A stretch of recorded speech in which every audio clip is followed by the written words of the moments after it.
pemirsa Cokro TV, jumpa lagi dalam program acara Tadarus Ramadan. Dan kali ini kita masih bersama Profesor Musdah Mulia, dosen Universitas Syarif Hidayatullah Jakarta, dan di MUI juga ya Mbak Musdah? Masih? Dulu. Oh iya. Sekarang udah enggak, tahun 2000 sampai 2005. Iya, dan di ICRP masih ya?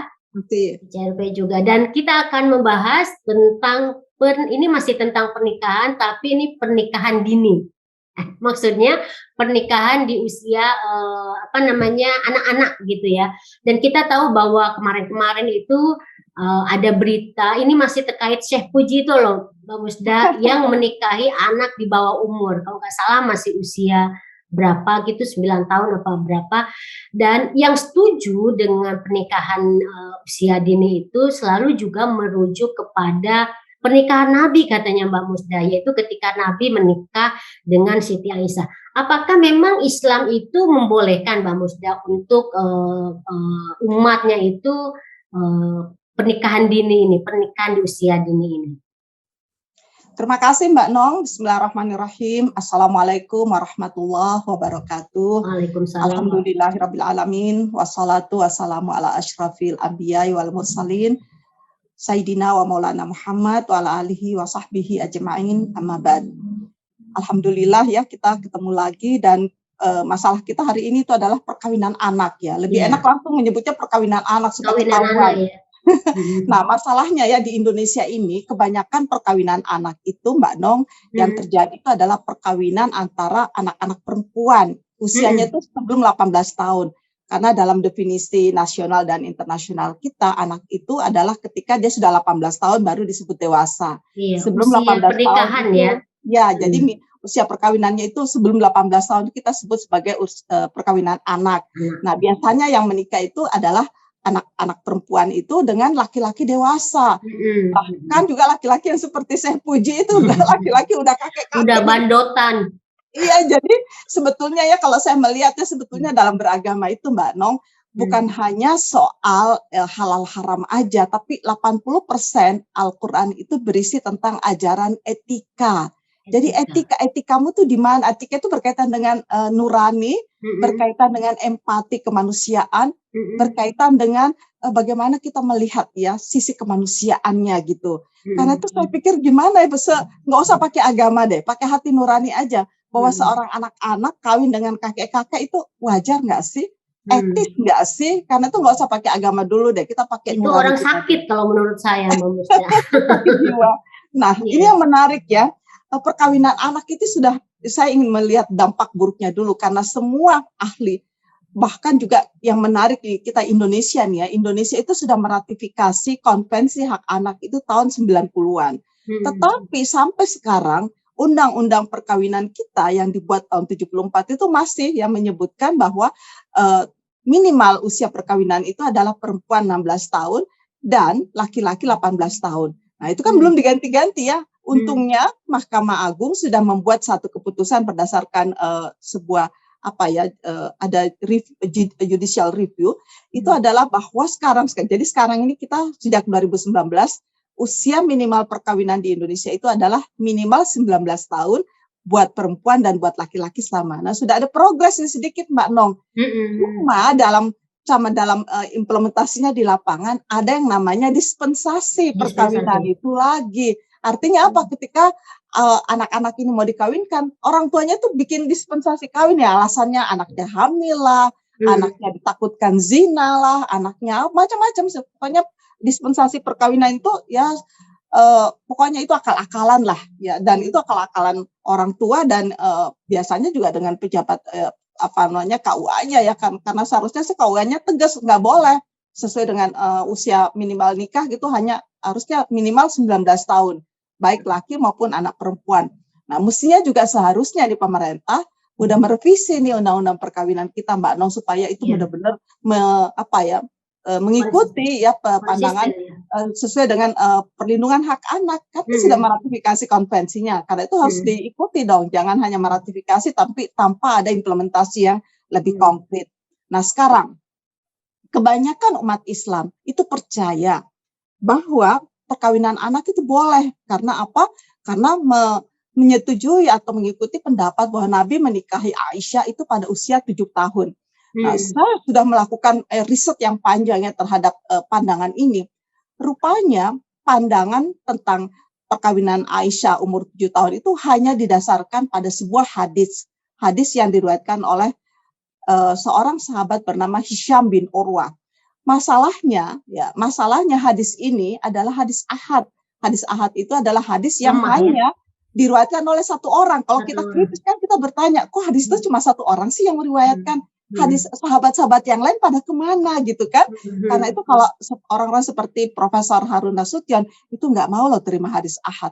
Sama dengan Imam Muhammad Abduh dan beberapa tokoh-tokoh besar ya, ulama besar. Karena ganjil aja kok ada satu hadis hanya diriwayatkan oleh seorang saja ulama. Seorang perawi, yang lain pada kemana? Padahal di Madinah ketika itu Hisham bin Urwah itu sebenarnya pernah tinggal di Madinah. Nah di Madinah itu ada Anas bin Malik, seorang tokoh hadis yang sangat terkemuka.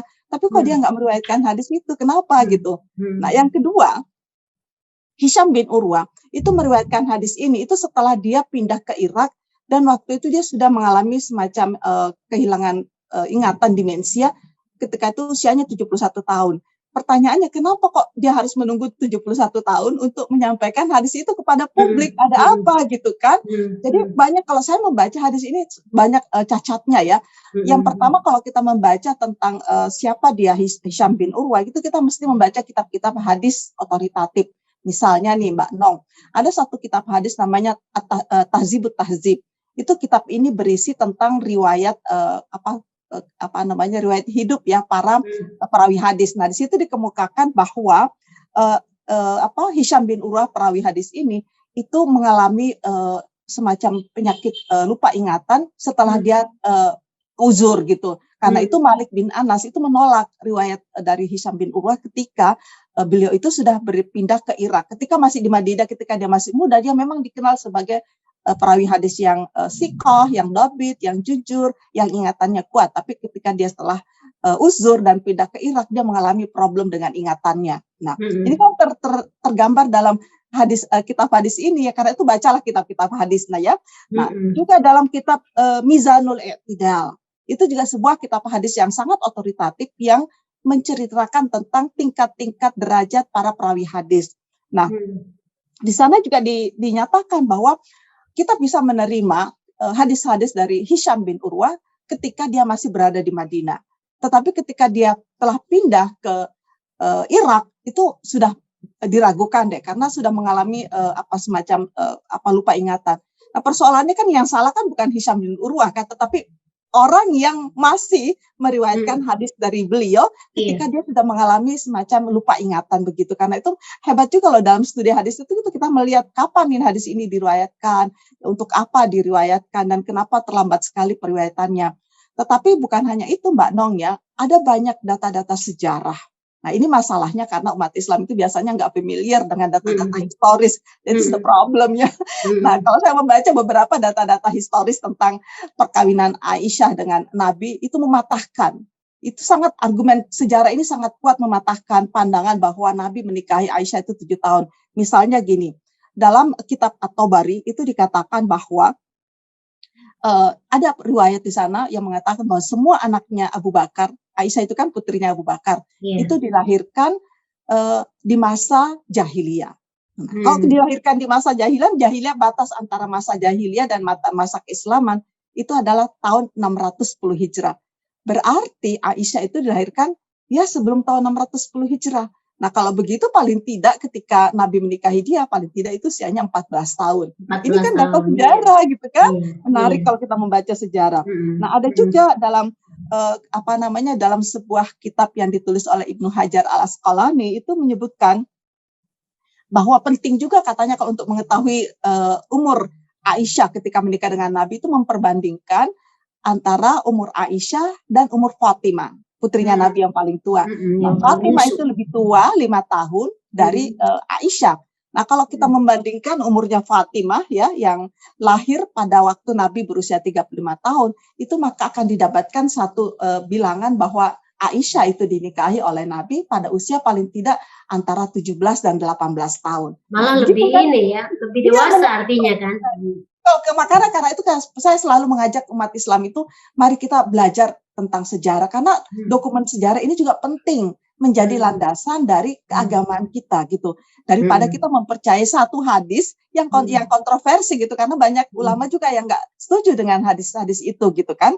Nah, misalnya ada lagi pandangan dari masih dari Ibnu Hajar al-Asqalani, ini seorang ahli hadis yang sangat otoritatif. Dia mengatakan untuk mengetahui berapa umur Aisyah ketika dinikahi oleh Rasul, penting kita membandingkan antara umur dia dan umur kakaknya, Asma binti Abu Bakar. Nah, usia antara Aisyah dan Asma itu berpaut 10 tahun. Jadi 10 tahun usianya Asma, lebih tua 10 tahun dari usia Aisyah. Nah, di sana dikatakan ketika hijrah, usia Asma itu sudah berusia 27 tahun. Berarti ketika hijrah ke Madinah, ya kan perkawinan itu kan terjadi pada 2 hijrah ya. Nah, kalau hijrahnya itu saja umur 17 tahun, Asma 27 tahun, berarti Aisyah umurnya 17 tahun dong ketika itu. Paling tidak perkawinan itu setelah umur 18 tahun gitu loh. Jadi begitu caranya kita membaca sejarah. Menarik loh kalau kita membaca sejarah ya. Nah, menarik juga bahwa Bukhari dalam hadisnya itu meriwayatkan satu riwayat yang mengatakan begini. Aisyah itu ikut dalam perang Badar, ikut juga dalam perang Uhud. Nah, ketika dalam perang Uhud itu ada satu riwayat dari Umar bin Abdul Aziz ya, Ibnu Umar, yang diriwayatkan oleh Bukhari yang mengatakan bahwa ketika perang Uhud, Ibnu Umar itu nggak boleh ikut perang karena usianya belum 15 tahun. Nah, kalau Aisyah ikut perang Badar dan perang Uhud, terutama dalam perang Uhud, berarti ketika itu usia Aisyah udah 15 tahun. Iya. Karena tentu dong Nabi nggak pilih kasih kalau anak laki-laki aja harus menunggu 15 tahun baru boleh ikut perang. Hebatnya kalau saya melihat ya Mbak Nong, betapa Nabi itu memperlakukan, jadi yang namanya hak-hak anak itu sudah diterapkan oleh Islam sejak zaman abad ke-7 itu loh. Nabi itu nggak boleh, kamu masih anak-anak, nggak boleh ikut perang gitu kan. Hebatnya ya, sekarang anak-anak baru umur 3 tahun udah diajak demo ya kan. Jadi dia nggak baca sejarah nih. Nah, karena itu saya melihat bahwa betapa Rasulullah itu benar-benar menjaga hak-hak anak. Karena itu kalau Ibnu Umar nggak boleh ikut perang Uhud karena dia masih 15 tahun, berarti Aisyah juga nggak boleh dong ketika itu ya. Paling tidak dia usianya udah lewat dari 15 tahun ketika dia ikut Rasulullah pada perang Uhud. Nah, itu juga ada juga hadis dari Bukhari ya, karena itu banyak loh hadis-hadis yang menjelaskan. Bukhari mengatakan Aisyah pernah mengatakan bahwa ketika surah Al-Qamar itu turun, saya itu bikr,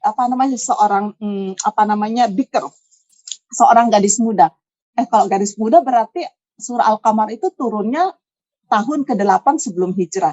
Berarti kalau dihitung-hitung ya berdasarkan penuturan dari Aisyah sendiri bahwa dia lahir sebelum bahwa dia adalah seorang gadis muda ketika surah Al-Qamar itu diturunkan.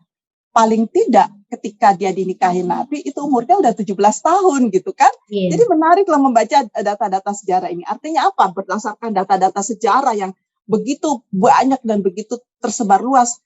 Cuma saja ya Mbak Nong, saya heran ya, kenapa ya umat Islam itu kok terlalu begitu percaya pada satu hal itu udah nggak mau berubah gitu, nggak dikasih tahu bahwa ada data-data sejarah seperti ini, seolah-olah kebenaran tentang hadis itu seperti kebenaran Al-Quran gitu kan. Karena itu menurut saya mari deh, karena saya terus terang ya memang nggak ada di dalam Al-Quran yang secara eksplisit menjelaskan tentang nggak boleh perkawinan anak, tetapi ada satu ayat yang perlu menjadi inspirasi buat kita semua, adalah ayat tentang bagaimana kita memperlakukan anak-anak yatim. Nah, di dalam ayat itu dikatakan, perlakukanlah anak-anak yatim itu sebagaimana kamu memperlakukan anakmu sendiri. Berikanlah hartanya ketika dia sudah baligan wa rusyda. Baligan itu adalah kedewasaan fisik, rusdan itu adalah kedewasaan emosional, mental, dan spiritual.